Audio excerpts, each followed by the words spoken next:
Hey everybody, what's up? This is Haas. It's been quite some time since I've talked with you.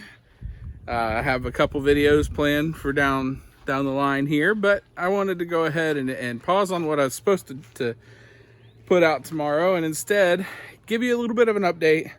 Some things have happened. We are doing things a little differently with some areas of our life, and I have some questions for you. So first, I hope you're staying fairly well safe and healthy during this whole ordeal that's going on. Hopefully we can get open back up soon. If not, I have a feeling there's parts of the country that's going to start to revolt, but I don't know. We'll see. Anyhow, I have some bittersweet news to give you. We found a new home for Bella. We no longer have her anymore. She was loved while she was here. That was a hard day, probably more so for me than even Owen, which was weird.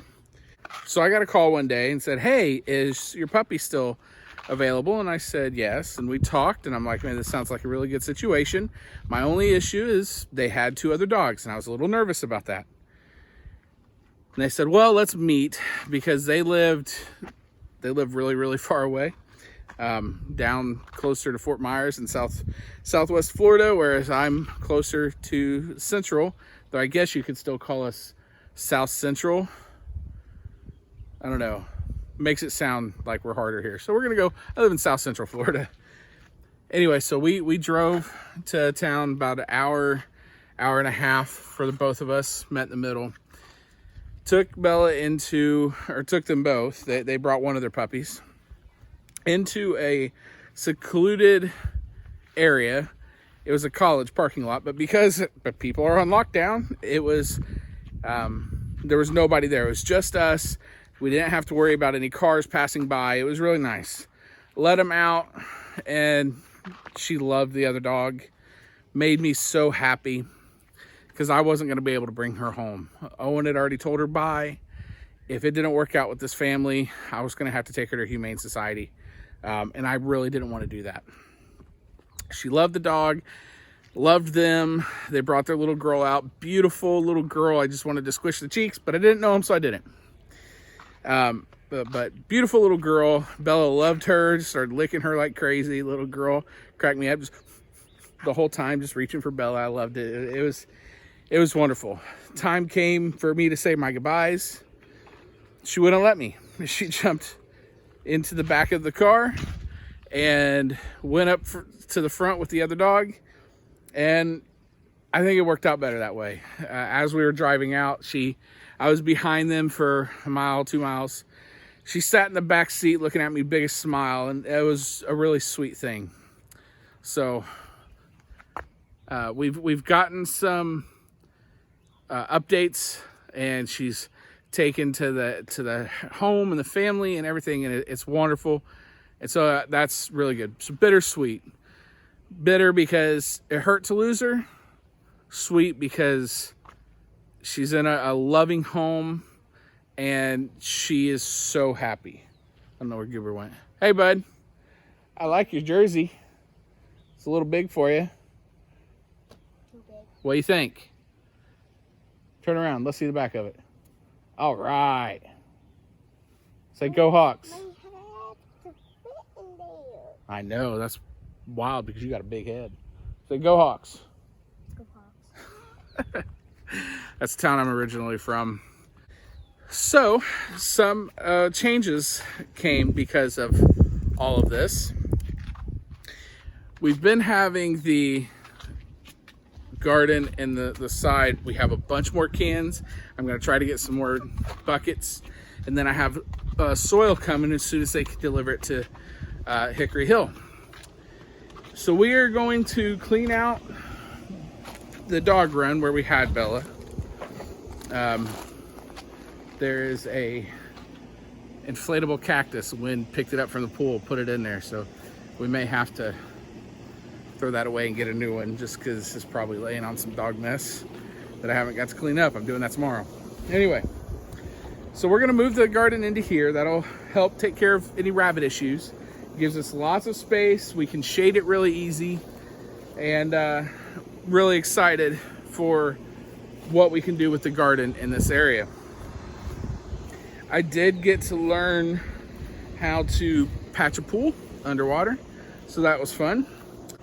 So maybe I will make a video on how to patch a pool underwater. It had probably 2.5, 3 foot blade of grass. We have torpedo grass in Florida, at least in my yard. And even though when I made this pool, set it up, there was nothing growing, it still was able to just shoot underground. Torpedo grass kind of makes sense to do that.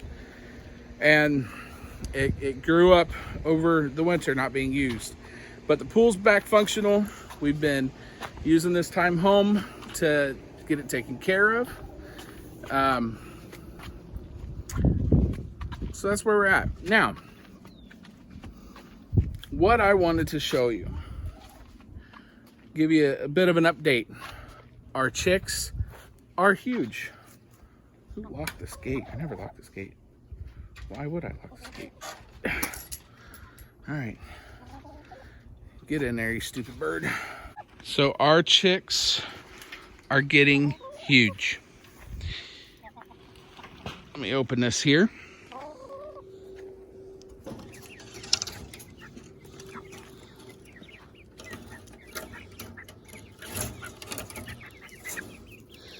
They are so big. They still have, you probably can hear it, they still have a little bit of the chick chirp to them.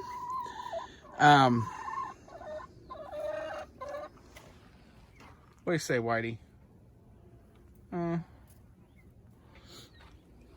So here's my question. How big do they need to get before I let them in with the other chickens? I know they're small, but they're getting too big to be in such a small space. So if you can give me some direction on that, that would be awesome. There's Owen. Owen named that one after himself. Oh, hey there, Love. Love is a sweet girl. I'm so glad we decided to let her in. She's a sweet girl. Usually she'll jump up here and let us pet her. But they're big. I just need to know when to let them in. So, what do y'all think? Are they still too small to let in? My issue, I mean, other than size, they're big enough now that when I open that and they're really active, they got a full belly now, so they're kind of laid back. But I open that, and when they're really active, they try to fly out of their little coop area. So what should I do? Should I leave them in there? Should I move them over to our quarantine area that's a little bigger? I would just have to put some shade in there. Or can I just let them in with the big chickens? Let me know.